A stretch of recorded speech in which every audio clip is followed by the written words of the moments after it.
todo sistema abierto, si nos vamos a la física, nos vamos a la ciencia, todo sistema abierto tiende a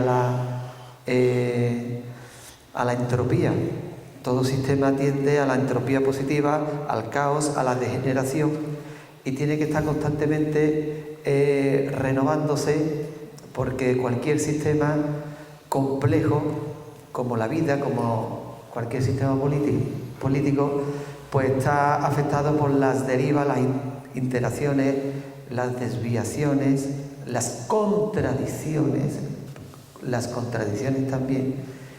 Y de eso se trata. Digo, qué mejor ejemplo como la política, que está hecha para hacernos una vida mejor a las personas, como la política, que está hecho para hacernos más felices, tiene sus derivas y nos lleva a asesinarnos y a matarnos entre los seres humanos. Y de eso se trata, de reflexionar sobre las derivas de los modelos políticos. Yo traigo aquí una reflexión que me he preparado, pero antes quería que Alejandro pues dijese algunas palabras sobre su cortometraje, y a continuación pues ya lanzo yo la reflexión y podemos participar todos los asistentes. Alejandro. Sí. Buenas tardes. Se me olvidó presentar a los músicos. David Ruiz, él estaba en percusión, y Christos Malamas, que no sé dónde se ha ido, que es griego, luthier, vive en Granada y digamos que es un músico del estilo bueno, de tipo griego, turco y tal. Y bueno, somos amigos y digamos que desde el principio del corto tenía pensado que la música, la banda sonora, se escuchase en directo. Y bueno, costó un poco porque Christos es de Granada y tal, pero la idea es grabarlo y el sonido que se sacase de este estreno se pusiera en el corto y se quedara así. Y bueno, el corto es un poquito artístico, digamos. Seguramente muchos os habéis quedado ahí como ¿qué ha querido decir? Pero bueno, en realidad la idea principal del corto era que alguien descubría después de la lluvia los restos de los fusilados de la guerra civil o de la posguerra.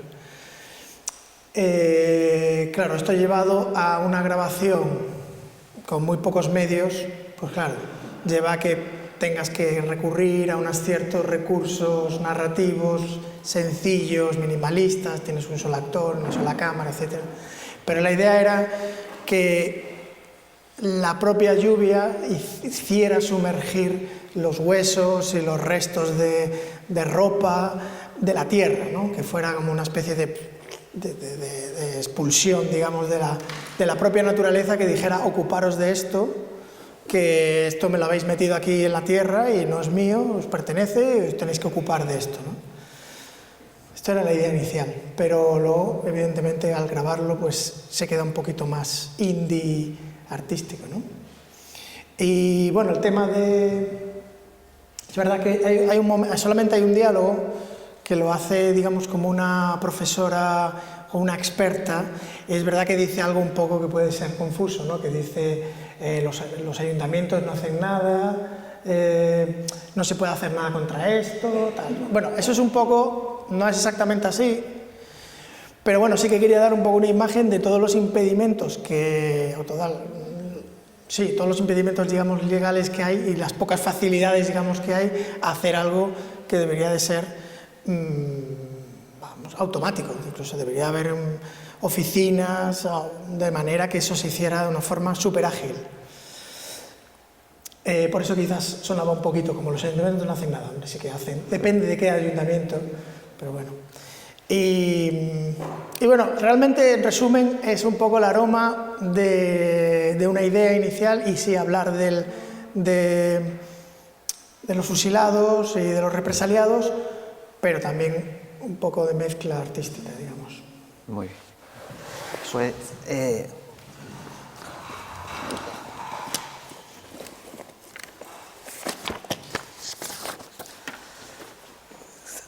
Se También presenta, en concurso se presenta el corto. Sí, ganó el concurso de Diputación de cortos. De hecho, se hizo expresamente para ese concurso y lo hice expresamente. Participé 2 veces, no gané ninguna, me piqué y dije, hay que conseguirlo. Y está todo grabado aquí en Espartines, lo cual también es una idea que para mí es muy importante, ¿no? que es trabajar proyectos artísticos aquí, no tampoco tener que irse muy lejos, sino intentar sacar historias y participar, que la gente de aquí participe y que se vea el paisaje de aquí y que de alguna manera eso luego se lleve a otros sitios. Muy bien. Pues bien, yo como he dicho anteriormente me he traído preparado porque ahora vamos a reflexionar sobre las derivas de los modelos políticos, como he dicho anteriormente, y podemos encontrar derivas en cualquier ser humano, en cualquier sistema abierto, en cualquier partido político, en cualquier sociedad. Encontramos derivas, interacciones, contradicciones, y yo creo que yo encontré esta breve historia del socialismo y del comunismo, donde se puede ver perfectamente cómo el socialismo y el comunismo ha ido derivando a lo largo de la historia. Me vaya a permitir que lea en torno a estos 2 folios, y una vez que yo termine de leer, pues ya vais levantando la mano y vais participando. Entiendo que voy a tardar sobre unos 5 o 6 minutos en la lectura. Pues esto es Breve Historia del Socialismo y del Comunismo, autor Javier Paniagua, ediciones Nautilus, Madrid, 2010. Por si hay alguien que está interesado en este libro. Y esto es un resumen que yo he hecho. Podríamos fijar los antecedentes del socialismo en el mismo pensamiento humano. La preocupación por mejorar las condiciones sociales, a la necesidad de igualdad de todos los seres humanos y a extender la educación entre toda la población. Podríamos decir que eso es el origen del socialismo. La dialéctica entre la libertad individual y la lucha por conquistar, mediante la asociación, mejoras en las condiciones de vida o cambiar radicalmente el sistema capitalista, fue el eje sobre el que giró la dinámica de los combates sociales de aquellos que vivían en los límites de la subsistencia. Los descubrimientos científicos, la filosofía empirista y las ideas políticas de la Ilustración contribuyeron las bases ideológicas sobre las que se asentó el liberalismo, que se convirtió en la ideología de la burguesía, principal protagonista de los movimientos políticos revolucionarios. Fue ella la que introdujo las nuevas formas de producción de la revolución industrial, la que se enriqueció con los nuevos negocios y los expandió allí donde existiera un mercado para vender sus materias primas a bajo coste. Igualmente constituyó las nuevas entidades financieras que invertirán en todo aquello que les supusiera beneficios. Pero los trabajadores descubrieron que el liberalismo significaba principalmente libertad para fabricar, ampliar mercados, libertad para elegir el gobierno apropiado y votar las leyes que se consideraban convenientes, libertad para salvaguardar la libertad de expresión y asociación y libertad para respetar los derechos individuales. Pero estas libertades no eran iguales para todos. Surgieron una serie de autores entre finales del siglo XVIII y principios del siglo XIX que analizaron según sus perspectivas las causas que habían provocado las nuevas formas productivas y propusieron los remedios que consideraron oportunos para eliminar las injusticias sociales. Fueron conocidos como los socialistas utópicos, y estos fueron Robert Owen, Simon Fourier. Todos ellos contribuyeron en mayor o menor medida a criticar la injusticia que producía la economía de mercado en un tiempo en que el Estado prácticamente no intervenía en las condiciones de los trabajadores contratados por los dueños y talleres de fábricas. Saint-Simon defendía que los más preparados intelectualmente serían los que deberían dirigir la sociedad para que ésta alcanzara las mayores cotas de riqueza. Fourier propuso en 1829 un modelo agrarista, los falansterios, donde convivía un grupo de personas donde se constituiría una gran residencia con lugares para esparcimiento, biblioteca y dormitorio para todos los miembros y miembros de los campos de cultivos donde alrededor de gran edificio trabajarían. Robert Owen fue el precursor del cooperativismo y en su fábrica trató de experimentar métodos de trabajo más humanos para los obreros, acortando la jornada laboral y proponiendo subsidios de paro y jubilación.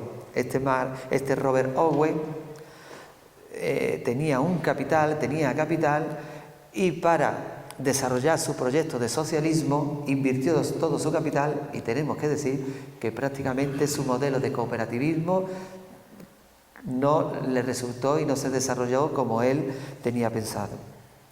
Lo que hemos llamado habitualmente socialismo no hubiera sido lo mismo sin la aportación de Karl Marx y de su amigo Friedrich Engels.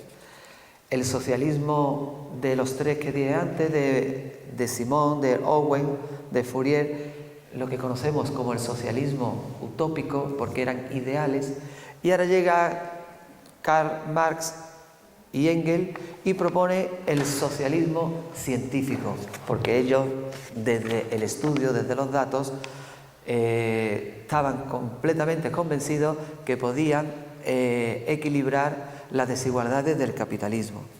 Fueron ellos los que dieron coherencia a una teoría social e histórica y a una práctica de asociación que caló entre los asalariados de muchos oficios, autónomos, pequeños comerciantes y obreros de las nuevas fábricas. A todos ellos le unieron bajo el nombre de proletariado, en contraposición a la burguesía.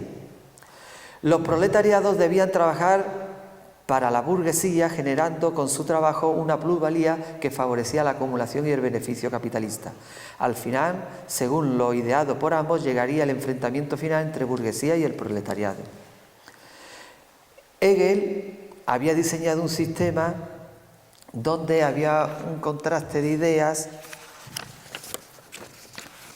en un modelo de tesis, antítesis y síntesis, donde todo estaba en continua interacción y en renovación. No sería hasta la Revolución Rusa cuando se vuelva a utilizar la palabra comunista. Para Marx y Hegel, el socialismo era una primera fase, pero el proyecto de ellos tenía que terminar con el comunismo. El comunismo donde el Estado tenía la supremacía de todo y prácticamente lo privado se suprimía. Marx interpretó que el comunismo sería la etapa final del socialismo. Marx vaticinaba que la clase burguesa entraría en crisis ante la codicia por obtener mayores beneficios, lo que provocaría la unión del proletariado. La ola neoliberal se extendió por toda Europa e incluso los partidos socialistas admitieron un cierto liberalismo en sus planteamientos políticos, hasta llegar, en algunos casos, a reconocerse como socialistas liberales. Aquí ya vemos una deriva, como ya en el siglo XX el liberalismo seguía estando vigente y ahora ya el socialismo, el comunismo se tuvo que ir adaptando porque el sistema liberal pues estaba asentando y estaba dominando la sociedad. Entonces, el socialismo en las sociedades del libre mercado, la redefinición de la ideología de la socialdemocracia, aquí ya entra el concepto de la socialdemocracia, ya va derivando ese socialismo, ese comunismo hacia socialdemocracia. Los partidos socialistas y socialdemocráticos experimentaron una transformación profunda desde la Segunda Guerra Mundial hasta la primera década del siglo XXI. Tuvieron que ir modulando su discurso ideológico a medida que el desarrollo social y económico evolucionaba en el transcurso de los últimos años de la década de los 70. Muchos de estos partidos han sufrido escisiones y debates ideológicos sobre el papel del socialismo en una sociedad presente y futura. En la década de los años 80 se puso en cuestión la continuidad de un Estado que pudiera sostener el gasto de todas las demandas sociales si no era a base de aumentar los impuestos. Fue entonces como los neoliberales reafirmaron su posición de que el mercado podía resolver con mayor eficacia los problemas que el estado de bienestar no había solucionado. Defendían que las garantías que proporcionaban las instituciones estatales provocaban una falta de iniciativa individual, a la vez que se desincentivaba instituciones estatales que provocaban una falta de iniciativa individual. Sin embargo, cuando tuvieron que hacerse cargo de las políticas económicas, aplicaron medidas similares a las de los conservadores, redistribución de la deuda pública y el control de la inflación. Ya a finales del siglo XX podemos ver cómo el modelo político existente en la actualidad pues ya se mezcla, hay un sistema mixto con tesis socialistas, socialdemocracia y un modelo liberal. La política de bienestar impulsada por el gobierno, pero no necesariamente gestionada directamente por el gobierno, sino introduciendo la iniciativa privada en campos hasta entonces acotados solo por la acción del Estado. La sanidad y la educación, entre otros servicios, y el estímulo al ahorro privado para compensar las pensiones de jubilación fueron configurando una mezcla de competencia privada y apoyo público en los servicios. El Estado debía actuar hasta un determinado límite, sin impedir que la iniciativa privada interviniera también en la gestión de los servicios públicos, siguiendo criterios empresariales y proporcionando tal vez mayor eficacia a los servicios que la ciudadanía recibiría exclusivamente. Aquí concretamente en España, ya el socialismo en el Congreso, donde Felipe González propuso que en un primer congreso, creo que fue en el 79, en un primer congreso en ese año, él propuso dejar la ideología marxista y entrar en la socialdemocracia. En ese primer congreso que tocaba ordinario no se lo aprobaron y tuvieron que ir a uno extraordinario para dejar la ideología marxista y que el socialismo se apoyara en una ideología socialdemócrata. Pues con esta introducción y con nuestro cortometraje, pues tenemos total libertad para reflexionar en torno a la deriva de los sistemas políticos, de los modelos políticos.